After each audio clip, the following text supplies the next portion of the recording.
2 wins against 2 teams that finished above us in the table last season. 4 goals scored. Everyone knows it's 4. It wasn't 3. Jackson's goal was onside. 0 goals conceded. And finally, a bit of momentum going forward. That is what the last 7 days has looked like for Chelsea. People, welcome back to the Joey Knight podcast. If you are new around here at the end of the video, if you like the content and you want to see more from myself, please do me a massive favour. Hit the subscribe button. Also, click the bell so that you get a notification every time one of my videos goes live. We are back, and I don't mean Chelsea, but we are back. Me and Josh are back in the studio. Josh, what's happening, mate? I'm fucking buzzing. Mate, it's quality, innit? I feel like it's been 12 months of just absolute pain, right? And I'm gassed at the moment. I think you are as well. I always am. Can you understand why we're gassed, though? Like, people watching along now, like, can you get it? Like, we've had so much just negativity and people saying we're done, people saying we're going to get relegated. And, like, fair enough, it's a win against Fulham, but it's a bit of a statement, isn't it? Yeah, well, the thing is, look, we're going to be reviewing the Fulham match in this video, obviously, but it's 2 wins, isn't it? It's 2 wins against good sides. As I said, finished above us in the table last season. And also, you know, in terms of people saying, oh, look, Chelsea are celebrating wins against mid-table clubs and whatever, that's fine. That's fine. But I made the point on the kickoff the other day, didn't I? If football was not about the feeling that comes with it, why are Everton fans invading the pitch when they stay up, finishing, a point above the relegation zone or whatever? Football is about celebrating the wins as and when they come. And when they've been so sporadic, or that's probably the wrong word even, when they've been so fair and few between, like they have for us Chelsea fans, of course we're going to get gassed up and celebrate it. But obviously, it was a match that I was at last night. Game started sort of, well, I think we're going to get onto it in terms of, like, we've definitely seen a new look style from Chelsea. But obviously, for those of you who didn't see the game last night, here is the team that you can see on screen right now that we lined up with. Obviously, a few, not questionable, but a few sort of positional choices by Pochettino that maybe we were looking at and we were thinking, okay, we'd like to see another player there, or we'd like to see that player moved into what we class as a more natural position for them, i.e. Levi Colwill and maybe Enzo Fernandez and a few others. But we get onto that. In terms of the actual game, what did you think of our performance? I thought it was really good. Like, obviously, the first half was the key element of the game. It was interesting, wasn't it, mate? I feel like after half-time came, we obviously made the Mudryk sub where Maatsen came on, and we did look a lot more defensive. Maatsen was much more of sort of like a wing-back almost role. Like, he was bombing on, but it felt like he was tucking in. So I felt the game was done in the first half, and we've gone, we need to get a win. We need the 3 points, and so we'll just sit in and see how the game goes. So yeah, mate, the damage was done in the first half, but what a first half it was. I mean, we'll get into the goals in a second, but that Mudryk goal, I was just buzzing. I think I screamed. I was sat at home watching it. I wasn't lucky enough to be there. I literally jumped off the sofa and screamed, because how good is it to see him get a goal? I think, look, a lot of people were sort of baying for Chelsea's downfall at the minute, but I think any neutral realistically can look at that Mudryk goal and the fact that he finally got on the goal sheet. And, you know, we asked for it, didn't we? We asked for him to get a run in the team. Now he's getting it. And slowly but surely, his talent is starting to be showcased, and slowly but surely his mentality and his confidence is starting to improve game in, game out. And last night, so good to see him get on the score sheet. And let's have it right, like, it weren't a tap-in. He had a lot to do once that ball came through to him. Obviously, a great ball from Levi Colwill, you know, out of that left-back position, which I've always been saying he's best at. No. Yeah, but, you know, like, obviously a great ball from Levi Colwill. He takes it down in the chest, left-footed finish into the goal. And sometimes, do you know what, like, he's had so much luck not go his way, and I could pretty much put that for the whole team. Sometimes goals like that, you know, it wasn't rifled into the bottom corner, but sometimes you need a bit of luck to go your way. And I was saying this for ages, you know, not calling it a lucky goal, but on another day, keeper might have saved that and whatever. You're harsh, mate. He slotted it through his legs. Come on, that was a great finish. He knew what he was doing. Yeah. He didn't fluke that. It wasn't like the Broja goal, which was a bit of a fluky one, right? But like that, he took the ball down, slotted it through the goalkeeper's legs. Yeah. I loved it. No, so what I mean by that is, I'm not saying it was lucky at all. Yeah. What I'm saying is, if you look at the sort of chances we've had that we haven't been able to convert recently, if you said to me, right, Mudryk goes through on goal and he puts it at the keeper, although you, as you rightly say, you know, he meant to put it through his legs and whatever. If you say position-wise, if you had a heat map on the goal and you said, this is where the shot goes, Mudryk's taking the shot, does it score? You're probably going to go, Nah, maybe not. And we saw it in the first half, didn't we? Obviously, Brower had a gilt-edged chance, and you can sort of let him off because he made the chance for himself. He's rounded the goalkeeper, but he skies it over. A little bit of rustiness there. So, yeah, what I'm most interested to know, because I knew that you would have seen this straight away. Last 2 games now, Pochettino's changed the system completely, hasn't he? Or at least the style of play, you know? You look at the fact that in our first, 6 games or something, we played very, very dominant possession-based football, yeah? But teams were forcing themselves into low blocks against us. They weren't expanding, and obviously they were looking to hit us on the counter-attack. Now, it is no coincidence that in the last 2 games, we've given the other team the share, the lion's share of possession almost, you know. We've been second on the possession stats for the last 2 games. And look, no offence to Brighton and no offence to Fulham, but I'll tell you what, if we're having more possession against Liverpool, if we're having more possession against a lot of these teams that we have had more possession of, if we wanted to have more possession against Brighton and Fulham, we would have been able to. So I'm not saying that, you know, these teams have just come and, you know, passed us off the park when it comes to keeping the ball. What I'm saying is clearly there's been a tactical change from Pochettino to say, look, maybe let the other team have a bit of the ball, let them expand, let them come to you, because that's going to create the areas for you to be able to move into. And we looked really dangerous on the counter-attack last night, didn't we? Yeah, we did, massively. I thought that ball by Caicedo to Colwill for the goal was absolutely immense. And then, let's talk about the tactics, right? So what we were saying, and we've been sat here over and over again, I think Pochettino has watched some of the content, mate, because he's made some changes based on what we've said. Oh, he's a big fan of the channel. Yeah, very big fan. And we're obviously an analyst now for Chelsea, and we've officially got the job title, and thank you for that, Chelsea. But yeah, you looked at it, Gallagher playing in the number 10 role, finally. We saw that, right? And then Enzo playing in his deeper pivot role alongside Caicedo. I had a sort of few people saying he was a bit more advanced. For me, he was sitting right next to Caicedo for the majority of the game. I sort of thought it flipped at time to time. So say, for example, there was quite a lot of times when we were countering when to me it looked like Enzo was in the 10. But then when we had our shape about us a little bit more, it did look like Gallagher. And especially in that second half, it looked more like Gallagher was in the 10. Yeah, and thank God he's sort of done that change, right? Like, you get the best out of Enzo when he's deeper. You get the best out of Connor when he's higher up. And you saw that, like, he was breaking up play last night. He was busy in the final thirds. And actually, like, if you think about it, that Broja goal was made because of a challenge that we made higher up the pitch. And I feel like it's one of those things when we're talking about the tactics and how we actually impacted the game and we did have less possession. It was because we were sort of pushing higher up and actually making sort of like more incisive passes, a bit more like, we've been saying this for a long time, a bit more sort of like rogue passes. Like sometimes it's not going to work. Sometimes you just got to play a ball and hope that it sort of comes good. And there were a few of those passes where you're like, yes, we broke the lines. We found one of the players and we managed to get a shot off or at least something attacking. And so it was so good to sort of see that. I feel like they're almost like taking a few more risks and a bit more of a gamble at the moment. And that was very good to see. So I feel that has come from Poch. So he's gone, we don't need the ball as much. And because of that, we're just going to make very incisive passes, get the ball forwards, and then try and mix it in the final third. Because I was saying to my mate as I was watching it yesterday, like we had a lot of chances like in the very first 20 minutes of the game yesterday.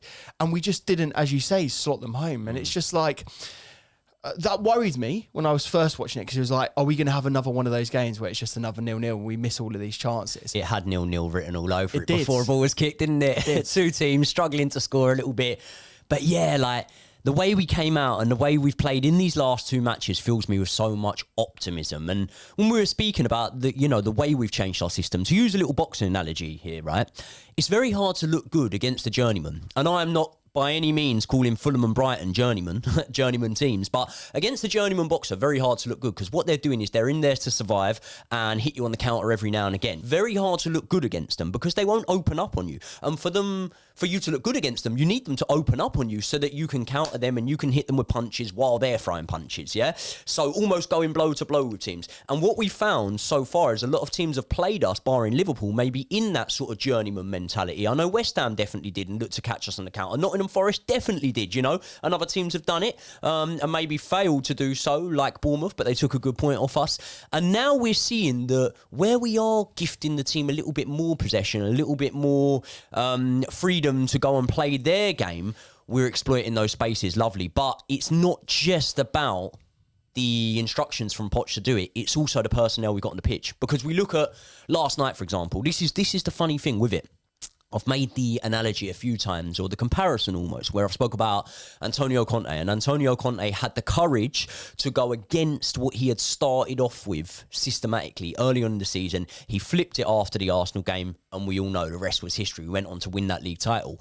And almost we're now seeing that from Pochettino a little bit. And the way that me and you maybe perceived it was going to have to come would have been with a personnel or position change. So say, for example, we were sort of thinking, right, maybe Thiago Silva needs to come out now and Levi Colwill needs to move into that left-back slot. Maybe Enzo Fernandez needs to come out to 10. And there was other little things there that we were looking at and thinking that might need to be tweaked or changed. However, I think he got gratification last night for some of these roles. You look at the assist from Mudryk, you know, we speak about how creative Ben Chilwell is down that left flank. Okay, yes, pound for pound, he is more creative, and you're going to see more big chances created probably coming from that side if you've got Chile there. But, you know, I don't think Chile could have put in a much better ball to Mykhailo Mudryk than Levi Colwill did out of that position last night. You know, we'll probably argue over whether Enzo was in the 10 or not. I thought at times he was. I thought at times Conor Gallagher was, and it's nice having them interchangeable. But let's say he was in the 10. Enzo played really well last night. So I don't think that he's above criticism to say that, okay, you know, now he's proved everyone wrong off the back of a win against Fulham and Brighton. But what I would say is I think people can maybe chill out with questioning his personnel and where on the pitch he's putting them right now. Because as we're seeing at the moment with the new man, Cucurella, the makeshift right back, we're seeing that sometimes these things work. And I think that the fan base will get off his back a little bit now about where he's choosing to put these players. I didn't understand this hate towards Pochettino, I have to say. Like, it's a bit of a weird one, isn't it? Like, he's come in, he's had to create a brand new team from scratch. He's had to get young players bedding in together. He's had to give them confidence. He's had to teach them how to defend. He's had to then get goals sort of further forward as well. And he's had to deal with so much instability and pressure. And I just think he has been absolutely brilliant. He's just got on with it. He hasn't really complained. Yes, he's mentioned the injuries a few times, but quite frankly, who doesn't need to mention the injuries? The amount of stuff that we've got going on. 12 players before the game getting injured, 2 injuries during the match as well. And you know, he could be making a meal out of it. In fact, a lot of other managers would be making a much more of a meal out of it than he has. He's just got on with it. He's stuck to his philosophies. And I think what I would say here is it's not revolution, but it's some tweaks that he's made. He has pushed different players in different areas, and he's also given some players some freedom. Like I'm sure he said to Mudryk, just go and be yourself, play your football. When you get in that final third, be attacking, be aggressive, get forward. And like, that's what good managers do. They enable those mercurial talents like a Mudryk just to be free and to be able to get in the box and make a difference. And I thought he was brilliant. I thought Cole Palmer on the other side was very, very good as well. And then Broja coming off a 10-month injury to then have a performance like he did yesterday, dominant. You know, he run himself into the ground and came off at 60 minutes. It all comes back to the manager. And I think now he's earned himself a bit of a grace period now where people can just get off his back. It's not fair to be questioning him. You can question the board, you can question some of the signings, but to question the manager there, just not on for me. So we'll touch on some of the players there. And obviously one that we did notably touch on is Conor Gallagher. I'm going to hold my hands up now. There's been times when I've said that probably I would have liked to have seen a little bit more of a attacking lineup. And that means that Conor Gallagher would have been dropped to the bench. And the reason for that is because for the most part, we've seen Conor Gallagher holding, haven't we? But he is a player that divides opinion because there's a lot of people in the fan base and maybe from outside the fan base who could possibly say that Conor Gallagher isn't deserving of a spot in the lineup sometimes. But I saw a little post. This was from Chelsea Central on Instagram. Conor Gallagher for Chelsea in the Premier League this season. Most duels won, most possessions won in the final third, most possession won in the middle third, most tackles made, most interceptions. So although I'm saying that I think Conor Gallagher's better in that 10 role and better pushed up a little bit further forward, he is the player that's been pretty dominant for us in that central sort of sitting pivot role. Is he going to play in our best team? When all of the other players are back, when Nkunku's back, Carney's back, Lavia is going to be in that team. Is he going to be in the team? Because ultimately, we look at it now, and you say, who's your best midfield pivot? And you would say it's got to be Caicedo.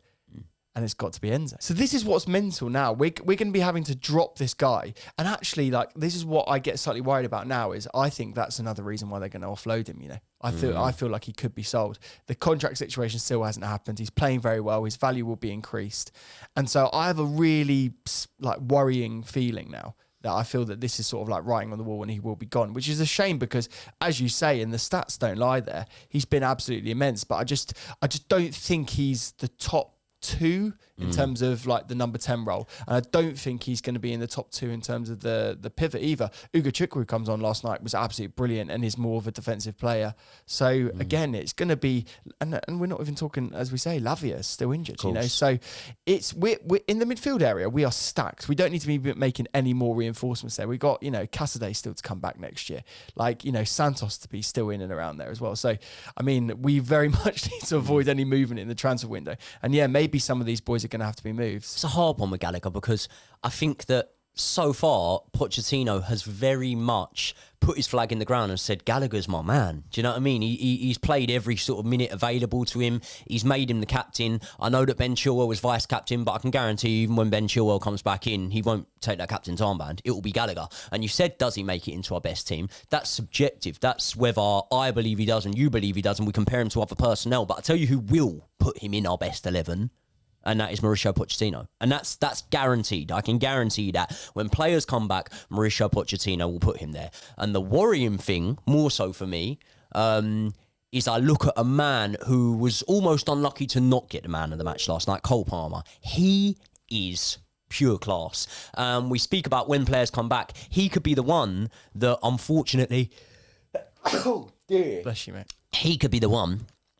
Well, he's saying that unfortunately could see not himself dropped, but, you know, could see him becoming more rotational. And I would very much sort of edge against that because I think Cole Palmer's been magic since he's come in. You've seen him a few times, right? Both at Stamford Bridge and obviously last night. And obviously we've seen him play in the number 10 role. We've seen him come on and be a winger. Where do you think he's best at the moment for us? Better in the 10.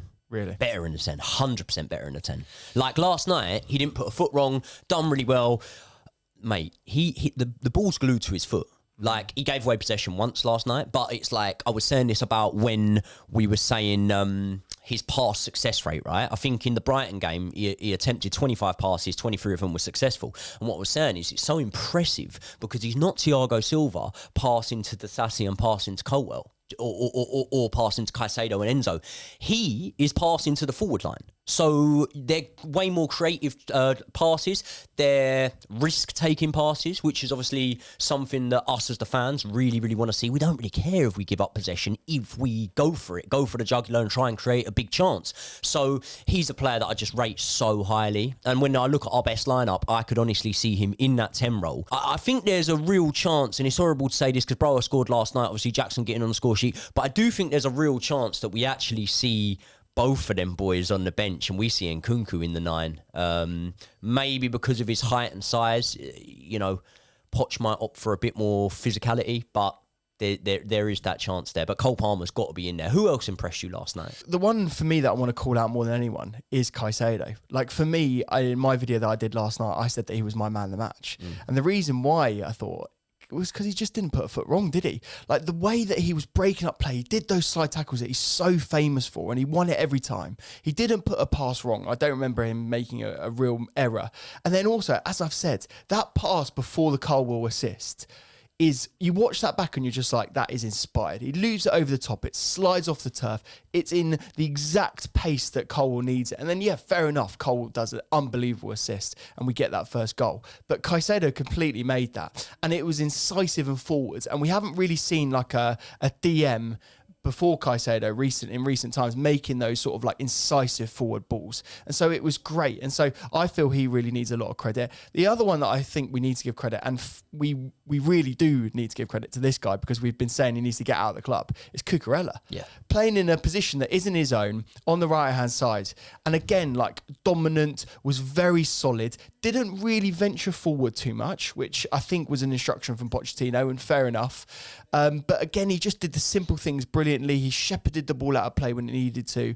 And really, they didn't have any potency over that side, and that was due to him. So, best 2 performances I've seen from Cucurella since he's been at Chelsea. A lot of people spoke about the Dortmund performance, but I don't know, like, I feel like the level of expectation was so low on Cucurella around that time that that Dortmund performance was sort of rose-tinted glasses. Like, we had won the game. We had been losing a lot of games around that time. We had turned over a 1-0 deficit from the first leg, and obviously he was a part of that back three in the left centre-back position, and we gave him a lot of plaudits because he didn't really put a foot wrong in that game. But in terms of actually genuinely impressing me, and do you know what, like, I don't know how it's happened with Cucurella, because I'm probably the most vocal supporter on Cucurella in terms of not supporting, probably being a bit scathing about him at times, and I hold my hands up to that. I have been. I've got clips that have gone viral of me slating Cucurella and whatnot.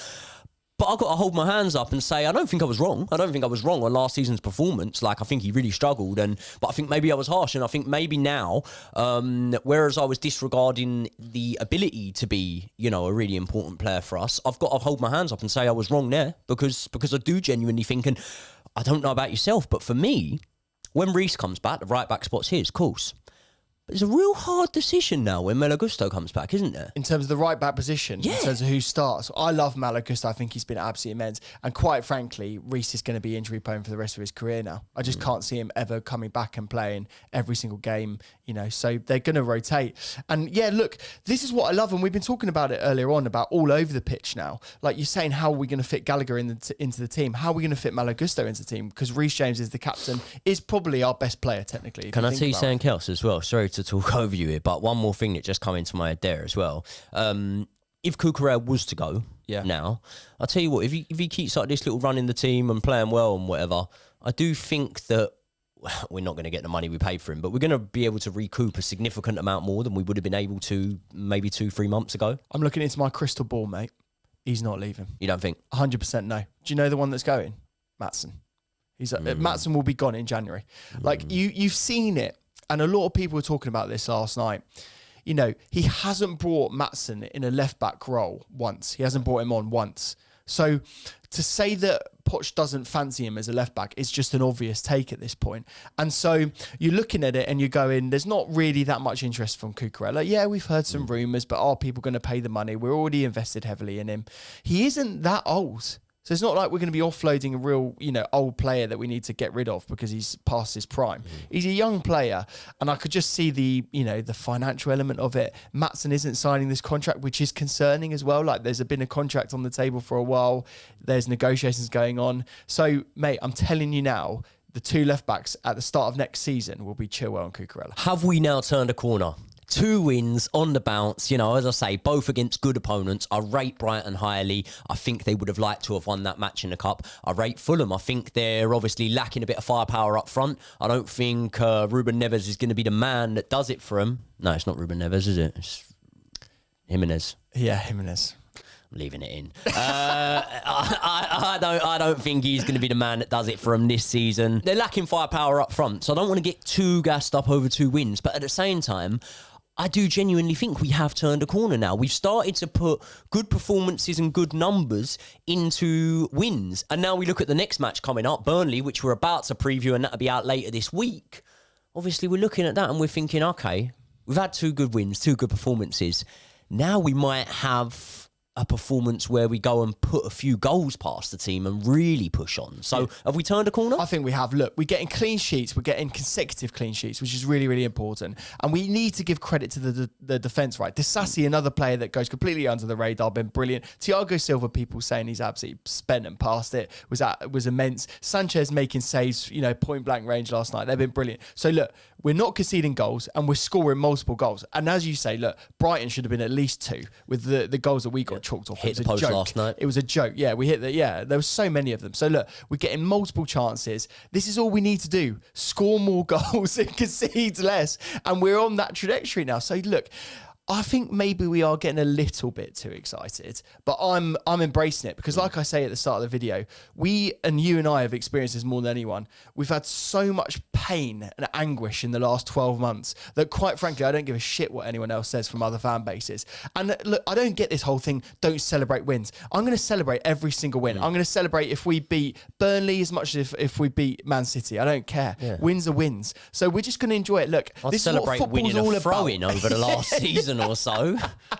I'm celebrating Mudryk doing a good through ball or a cross, you know. So look, let's take it. But yeah, I think we have, mate. And look, this is the thing as a fan base now. We just need to enjoy it. What a difference a week makes. We were saying this on the kickoff the other day. Couple of good results, everything can swing. And now we're looking at things. We're 1 point off Man United. We're back. We are genuinely back in the hunt for European football now. There's no denying that.